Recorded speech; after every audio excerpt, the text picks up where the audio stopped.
Kita bersyukur kepada Allah Subhanahu wa taala dikumpulkan dan dipertemukan di dalam tempat dan ruangan yang selalu dinaungi dengan rahmatnya Allah Subhanahu wa taala, selalu dinaungi dengan taufiknya Allah Subhanahu wa taala, dan orang yang selalu ingin duduk di tempat-tempat yang seperti ini itu termasuk adalah orang yang muwafaq, orang yang dimudahkan jalannya oleh Allah Subhanahu wa taala untuk melakukan perbuatan-perbuatan yang baik, terkhusus perbuatan taat kepada Allah Subhanahu wa taala. Maka tentunya ini adalah sebuah kemuliaan, adalah sebuah anugerah, sebuah kenikmatan yang diberikan oleh Allah Subhanahu wa taala untuk orang-orang yang selalu menjadikan waktunya, memanfaatkan umurnya untuk selalu berbuat taat kepada Allah Subhanahu wa taala. Al-Imam Ibnu Qayyim Al-Jauzi di dalam salah satu perkataannya, beliau mengatakan, "Falaula jahlul aksarina bi halawati hadhihi al-ladzah latajadalu 'alaiha bis-suyud." Kata beliau, kalau bukan karena ketidaktahuannya orang-orang banyak tentang manisnya atau lezatnya orang-orang yang menuntut ilmu, orang-orang yang duduk di majlis ilmu, latajadalu 'alaiha bis-suyud, mereka akan bertikai, mereka akan berdebat, mereka akan rebut-rebutan dengan pedang hanya untuk duduk di majlis ilmu, hanya dengan untuk menuntut ilmu. Akan tetapi sayangnya, dengan ketidaktahuannya banyak orang dengan manisnya dan kelezatannya duduk di majlis-majlis yang seperti ini, maka mereka tidak menghiraukan, mereka tidak berebut-rebutan untuk duduk di majlis-majlis yang seperti ini. Maka ini adalah sebuah kenikmatan. Seringnya kita hadir di majlis ilmu, seringnya kita duduk khususnya di dalam masjid-masjidnya Allah, maka itu adalah tanda bahwasannya orang tersebut muwaffaq, diberikan kemudahan, diberikan taufik oleh Allah Subhanahu wa taala untuk selalu melakukan daripada hal-hal yang baik, hal-hal yang diridhoi oleh Allah Subhanahu wa taala. Hadirin yang dimuliakan juga dirahmati oleh Allah Subhanahu wa taala. Kita melanjutkan pelajaran kita di bulan yang lalu, yang mana di bulan yang lalu kita sudah membahas hukum-hukum yang terkait dengan sunnah-sunnahnya wudu. Ya. Fardu-fardunya wudu sudah kita bahas. Fardu wudu ada berapa? Ada 6. Ya. Fardunya wudu ada 6. Ada niat, ada membasuh muka, mencuci atau membasuh muka, ada juga membasuh kedua tangan, mengusap kepala, membasuh kedua kaki, yang keenam kaki. Itu adalah furudul wudu, fardunya wudu. Jadi kita harus ingat, fardu wudu ada 6. Fardu wudu ada 6, ini jangan kita lupa. Karena apabila salah satu daripada 6 ini tidak kita kerjakan, tidak kita lakukan, maka wudu kita dianggap tidak sah. Fardu wudu ada. Kemudian sunnah wudu begitu banyak. Salah satu sunnah wudu yang kita sebutkan kemarin siwak. Itu sunnah wudu, membasuh kedua tangan kita sebelum kita cemplungkan dulu ke air. Itu kedua tangan kita basuh dulu, kecuali airnya banyak. Itu tidak masalah. Tapi kalau airnya sedikit, jangan kita cemplungkan langsung ke air.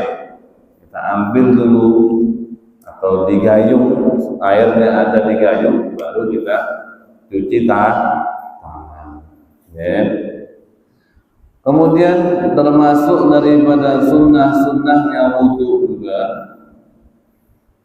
kumur-kumur, sunnah wudu. Kemudian memasukkan air ke hidung juga sunnah wudu. Dan banyak lagi daripada sunnah wudu. Nah, sekarang kita memasuki bab yang membahas tentang makruhatul wudu. Hal-hal yang dimakruhkan di dalam berwudu. Hal-hal yang dimakruhkan di dalam berwudu seperti apa yang ada di dalam kitab ini disebutkan yukrahul israfu fihi ay al-wudu bis-shawl. Dimakruhkan kita untuk berlebihan di dalam menggunakan air ketika berwudu. Makruhnya ini ketika kita menggunakan airnya tersebut dengan dituang. Kita ambil gayung, kita tuang, itu makruh. Atau kita pakai keran. Yang sekiranya berlebihan itu apa? Berlebihan itu dari hajatnya dia. Berlebihan dari hajatnya dia. Kalau sekiranya itu dianggap berlebihan atau keluar dari batas kebutuhannya dia gunakan air tersebut, itu termasuk daripada israf, memakai air di luar dari kebutuhan. Disebutkan di sini bi an ya'khudha lil 'udwi aktsar mimma yakfi fi wajibihi. Kapan batas orang tersebut menggunakan air dibilang dia israf? Bi an ya'khudha lil 'udwi, dia ambil air untuk anggota badan dia aksar, lebih banyak dari apa yang tercukupkan di dalam yang wajibnya. Kita wudu, sudah kita basuh misalnya dari sini sampai kedua tangannya, dan cukup misalnya menggunakan mungkin setengah gayung misalnya. Tapi kalau kita satu kali basuh kita gunakan 2 gayung misalnya, atau lebih, itu dinamakan israf. Dan itu tidak diperbolehkan, walaupun hukumnya makruh, tidak kita tidak dikenakan dosa dalam hal tersebut. Akan tetapi israf ini termasuk daripada sesuatu yang disukai oleh syaitan. Allah di dalam salah satu perkataan yang mengatakan innal mubadzirina kanu min ikhwani syayatin. Orang-orang yang berlebihan di dalam segala hal, memakai sesuatu yang melebihi daripada kapasitas kebutuhannya dia, maka itu tergolong daripada temannya atau saudaranya syaitan. Kemarin udah kita tunjukin tuh kemarin. Dengan satu air aja, dengan satu aqua saja, kemarin udah pernah kita praktekkan. Dengan satu aqua saja itu sudah cukup untuk kita wudu di dalam hal-hal yang wajib. Di dalam hal-hal yang wajib. Itu pun dalam keadaan darurat, cuman satu kali yang wajib saja kita lakukan. Nah, ini terbilang israf kalau kita menggunakan air untuk anggota badan kita itu melebihi kapasitas kebutuhan untuk membasuh yang wajib juga membasuh yang sunnah.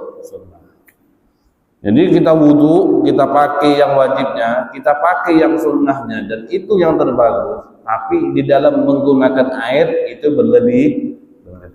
Itu dibilang israf. Hukumnya makruh. Hukumnya makruh. Tapi kalau memang kita butuh dan kita menggunakan air itu banyak, tapi kita butuh, itu tidak terbilang israf. Itu tidak terbilang israf. Kalau kita butuh, walaupun dengan banyak-banyaknya air kita butuh untuk kita wudu, kita butuh untuk kita membasuh sesuatu yang sunnah juga, itu tidak terbilang israf.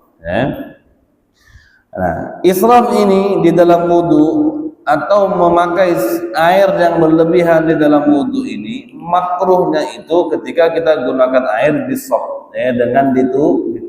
Artinya apa? Kalau kita wudunya nyelam misalnya, nyelam,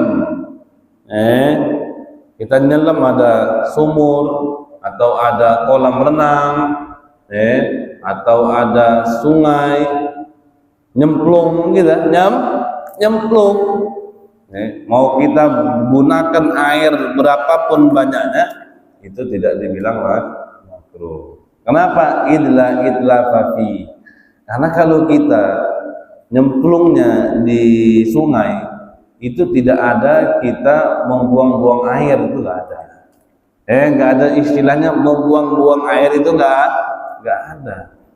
Tapi kalau kita wudhu di rumah misalnya, nah itu airnya terbuang. Kita perlu isi lagi. Tapi kalau kita nyelam, itu nggak buang-buang air. Makanya nggak masalah. Nah, itu yang pertama. Pertama. Apa yang dimakruhkan dalam wudu? Berlebihan di dalam menggunakan air, yang mana kita gunakan air tersebut dengan keadaan dengan keadaan kita tuangkan air tersebut ke anggota badan. Itu hukumnya makruh berlebihan. Kemudian yang kedua, yang berlebihan juga di dalam itu takhlilul lihya lil muhrim. Takhlil makruh juga di dalam wudu bagi orang dalam keadaan ihram, baik ihramnya dengan haji atau ihramnya dengan umrah. Selagi dia belum tahallul dan dia masih dalam keadaan ihram, makruh bagi dia untuk ginikan dia punya jenggotnya.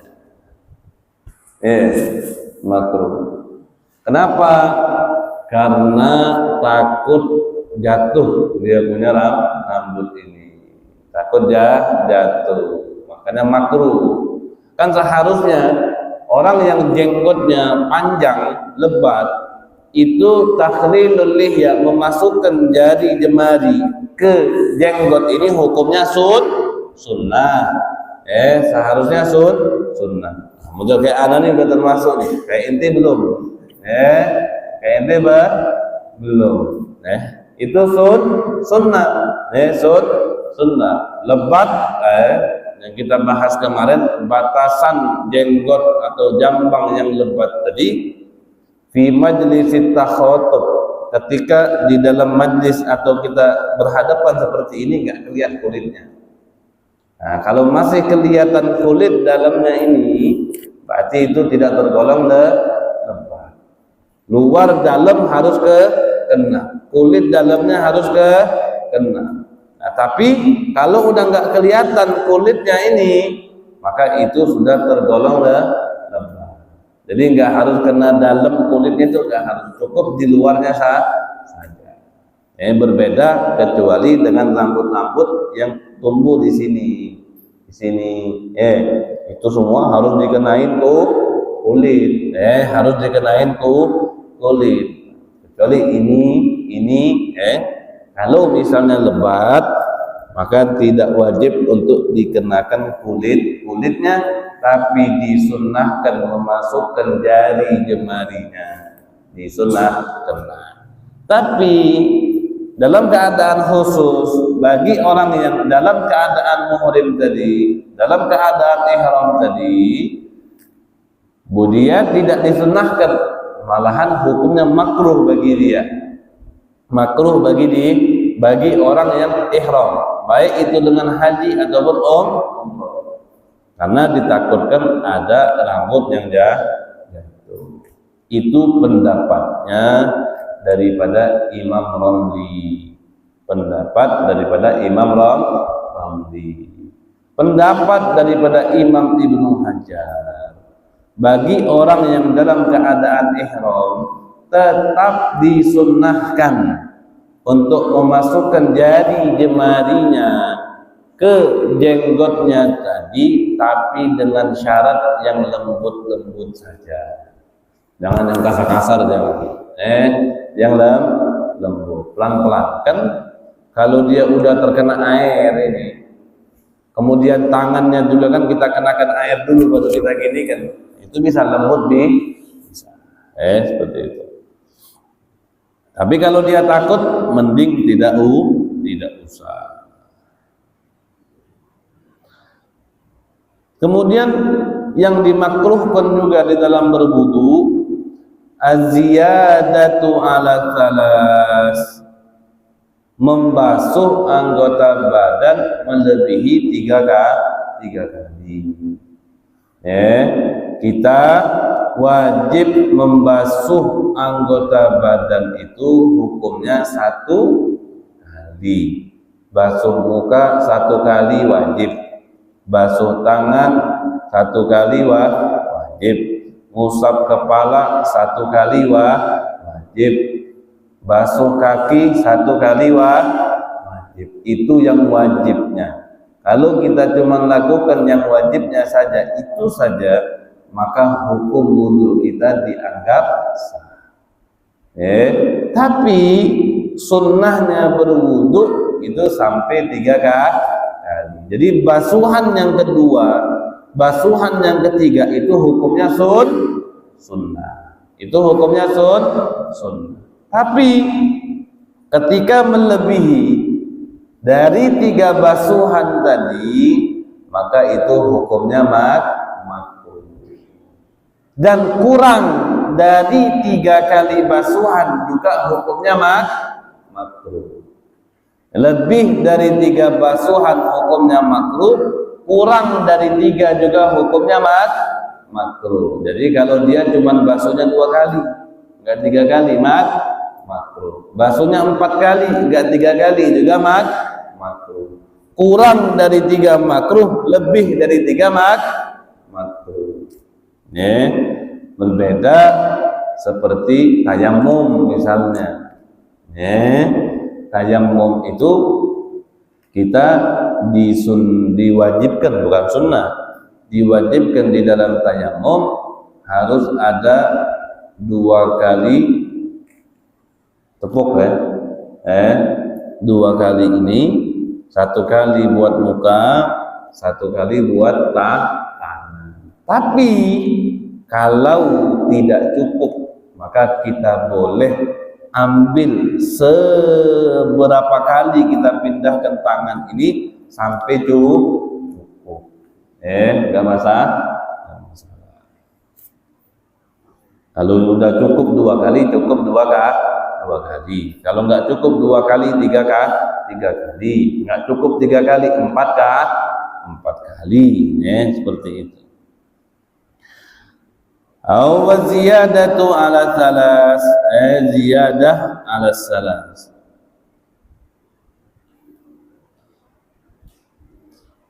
Nabi SAW disebutkan di sini tawaddu'a salatan.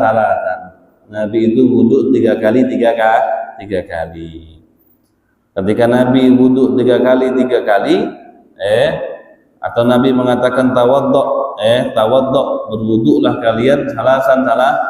3 kali. Kemudian Nabi mengatakan hakadal wudu, beginilah kata Nabi cara berwudu. Faman zada aw naqasa faqad asaa wa zalama.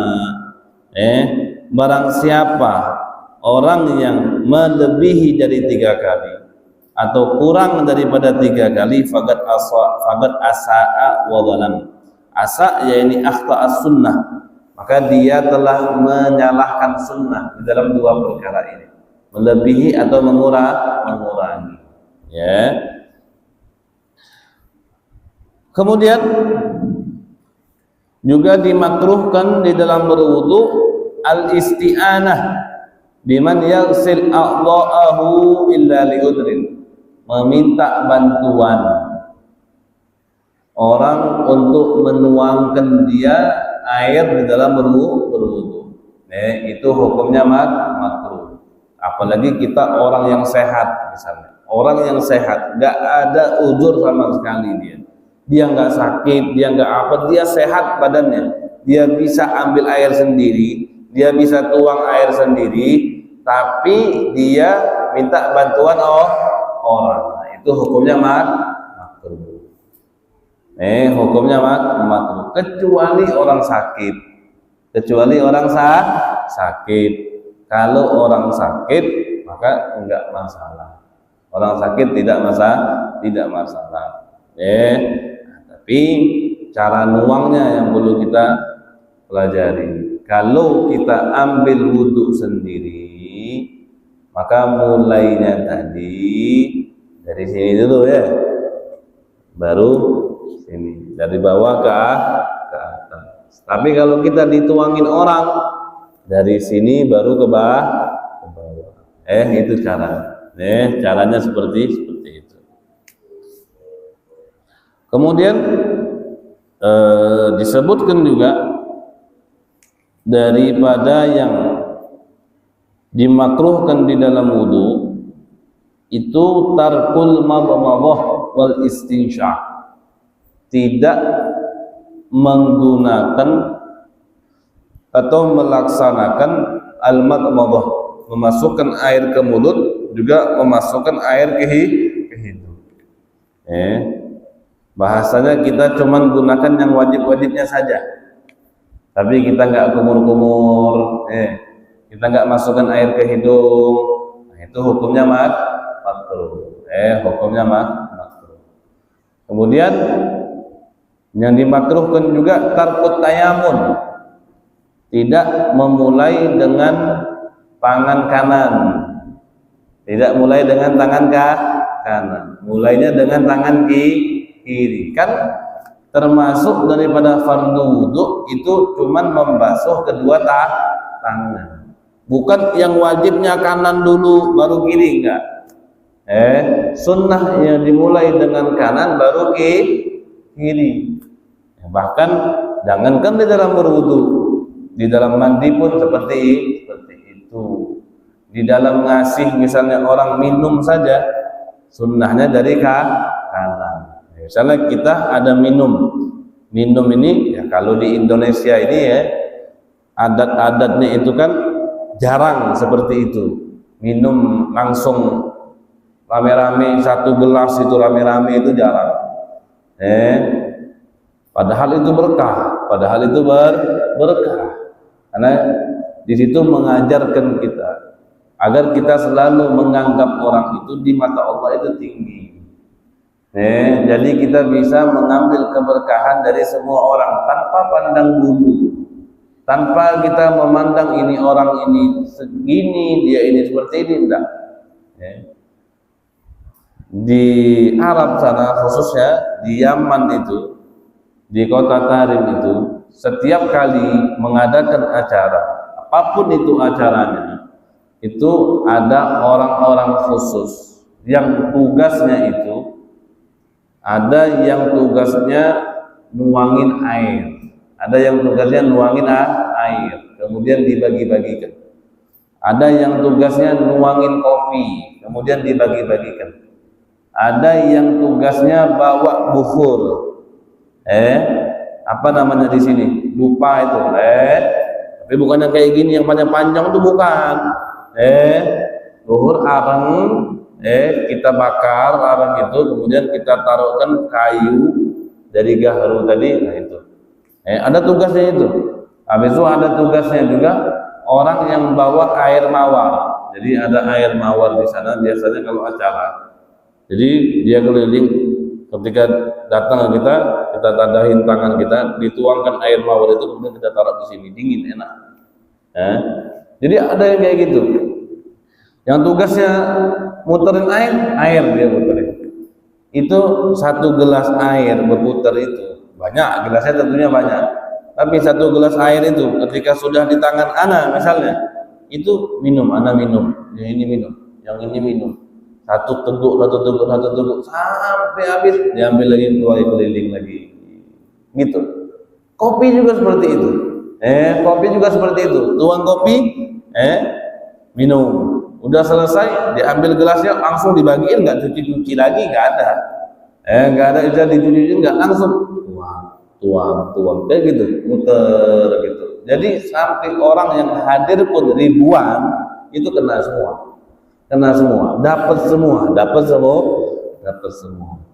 Nah, yang seperti itu saja, itu sunnahnya dimulai dari yang kanan. Dimulai dari yang kanan.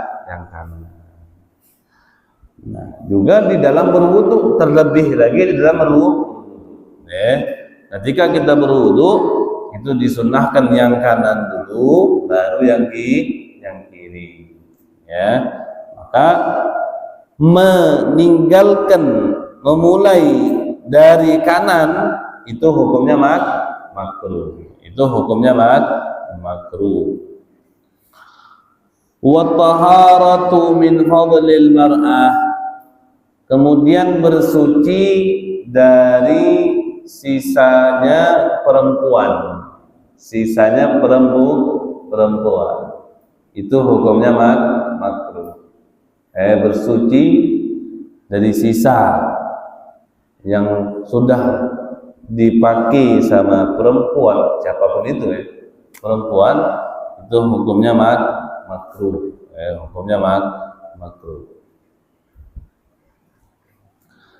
Wa ziyadatu ala thalathi yaqinan wan naqsu anha, sudah kita baca ini wal wudu minal ma'ir raqid, juga makruh wudu dari air yang keruh, itu makruh. Wudu dari air yang keruh itu hukumnya makruh.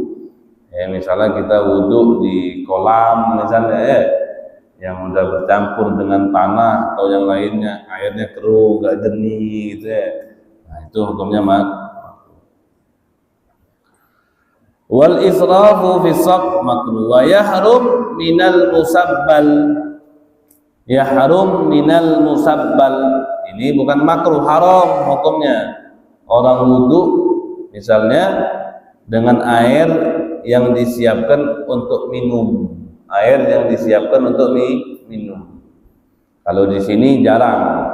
Ada nggak masjid menyediakan air untuk minum? Ada nggak?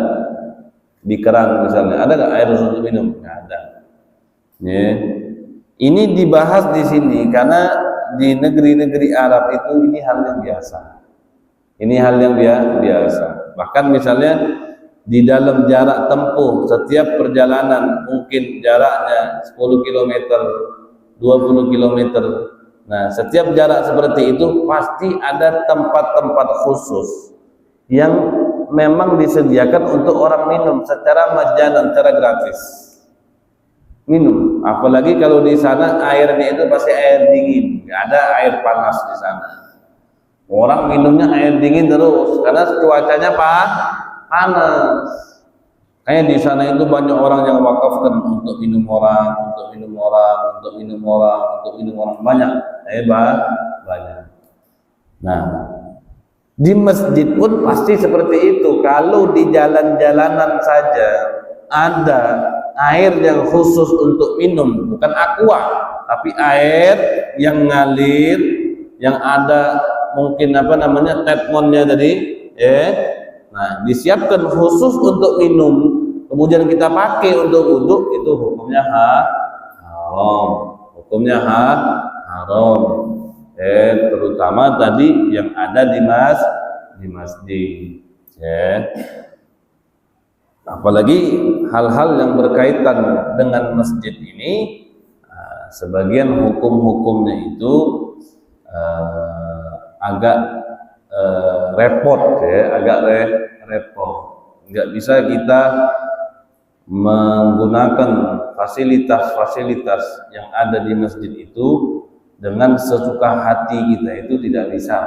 Ya, harus sesuai dengan tuntunan-tuntunan syariat. Ya, bahkan tadi salah satunya menggunakan air wudhu misalnya untuk berkorban. Itu pun ada hukum-hukumnya. Itu namanya fasilitas masjid. Masjid. Ya, bagaimana misalnya orang yang korban di masjid di tanah yang sehukum dengan masjid misalnya, itu dibahas. Dibahas bagaimana hukumnya orang korban menggunakan fasilitas masjid, orang korban menggunakan air masjid, orang korban di halaman masjid. Ya. Jadi nggak semudah seperti apa yang kita bayangkan. Walaupun ini memang sudah ada hukum-hukumnya, sudah dibahas oleh para ulama. Ya. Sama seperti kita menggunakan hal-hal yang lain untuk keperuntukan yang lain. Itu. Karena apa yang sudah menjadi fasilitas masjid ini, itu nantinya ketentuannya tadi tergantung dari orang yang sudah memberikan barang tersebut dengan niat dari orang tersebut, bagaimana niat dia mewakafkan barang itu nanti misalnya. Ya, di dalam salah satu kaidah disebutkan syaratul waqif kana syari. Syaratul waqif kana syari. Syarat atau niat orang yang mewakafkan itu hukumnya seperti nas syariat. Artinya apa? Nas syariat ini adalah sesuatu hal yang tidak bisa kita tentang, sesuatu hal yang tidak bisa kita batalkan, sesuatu hal yang tidak bisa kita palingkan. Niatnya orang yang mewakaf itu, kekuatannya itu sama seperti ibaratnya nas syariat. Ini misalnya ada orang, anak wakafkan ini karpet untuk masjid, untuk orang sholat di dalamnya, maka karpet ini nggak boleh dipinjam orang keluar masjid, nggak boleh. Apalagi ada orang minjem karpet masjid untuk kawinan, ya nggak boleh. Jadi nggak semudah itu. Hal-hal yang terkait dengan masjid nggak semudah itu kita bisa keluarkan semaunya dari masjid, nggak bisa. Ada hukum-hukum tertentu yang berkaitan dengan masjid. Nah, salah satunya tadi menggunakan air yang disediakan untuk orang minum tadi, itu bukan hanya makruh tapi hukumnya haram kita pakai untuk wudu. Wa mulkil ghair alladzi la yudhannu ridhah, dan haram juga berwudu memakai miliknya orang lain alladzi la yudhannu ridhah, memakai orang lain yang prasangka dia orang itu kalau kita pakai untuk wudu nggak ridho dia, nggak ridho. Jadi kita misalnya di rumah Eko ada keran di luar rumahnya dia. Pak Haji datang ke rumah Eko wudu. Pak Haji ngiranya Eko ini kalau wudu di tempat dia nggak bakal ridho ini, tapi tetap Pak Haji pakai. Nah itu wudunya Pak Haji sah, wudunya tetap sah. tapi hukum memakai air orang itu haram. Wudunya sah, sama seperti sholat juga. Sholat di tempat orang, sholat di tanah orang, gitu. Yang mana misalnya orang tersebut gak ridho kalau kita sholat di tanahnya dia, sholat kita tetap haram, tapi sholatnya sah. Tapi sholatnya sah. Jadi di dalam hukum itu ada yang haram juga tidak sah. Ada juga yang haram tapi ma'as-sihah, hukumnya sah. Melakukannya haram tapi hukumnya sah. Wudhu dengan air orang lain, memakai air orang lain itu hukumnya haram, tapi wudhunya sah. Sholat di tempat orang lain, di tempat orang lain sholat itu haram, tapi hukum sholatnya sah. Seperti juga misalnya jual beli di masjid, jual beli di masjid. Ada orang jual beli di masjid, tawar menawar dia di masjid. Jual beli juga misalnya di masjid. Itu hukumnya haram. Nggak boleh orang itu jual beli di masjid. Tapi akad jual beli tadi itu hukumnya sah. Akad jual beli itu hukumnya sah. Jual belinya haram tapi akadnya sah. Jadi ada bagian hukum itu seperti itu. Ada yang haram, ada juga yang haram ma'as-sihah.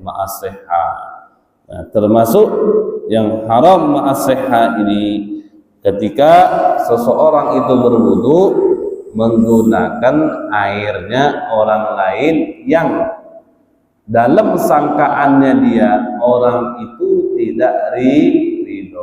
Tapi kalau misalnya kita wudu, ini pasti ridho lah orang ini, pasti ridho dia, pasti ridho anak gunakan airnya untuk wudu, bahkan pahala untuk dia, maka hukumnya tidak haram.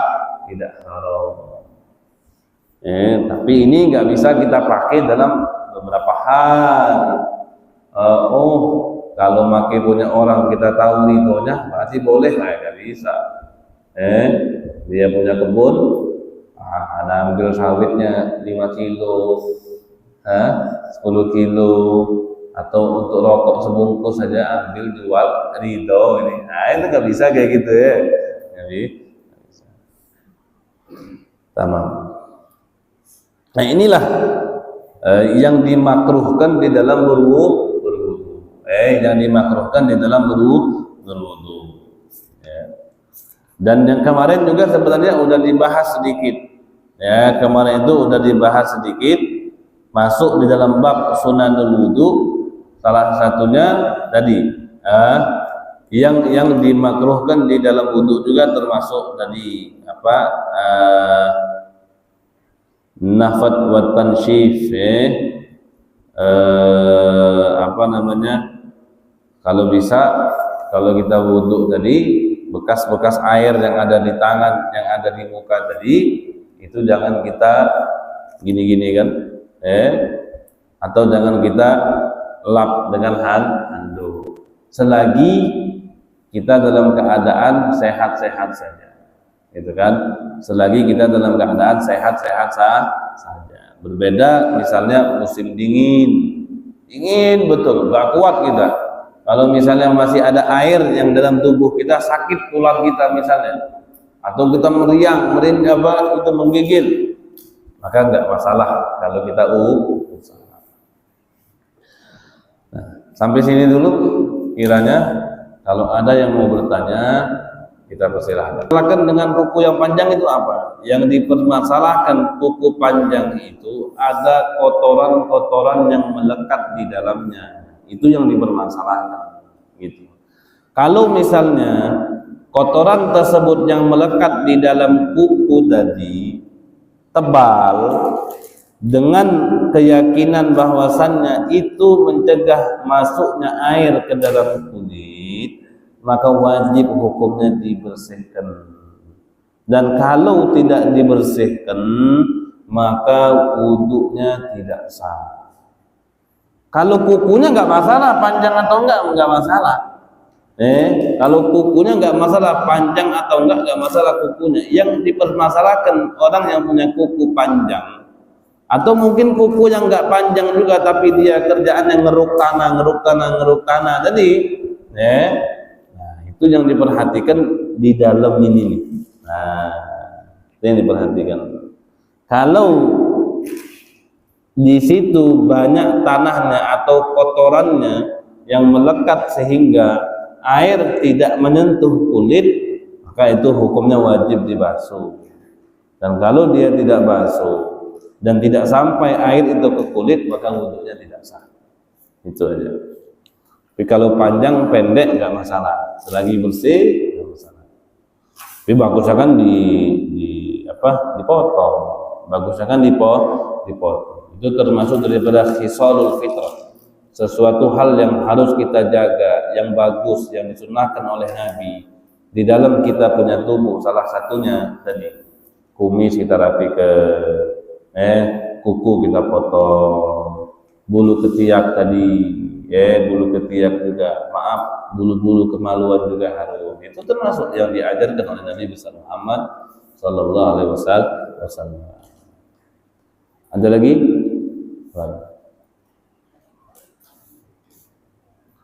Adal. Yuk.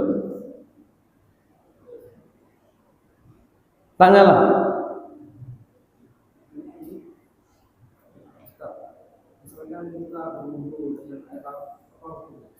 Wudu dengan boleh sekali itu. Boleh sekali wudu dengan air lah. Itu enggak terhitung lagi berapa kulahnya itu. Enggak terhitung lagi itu. Ada lagi?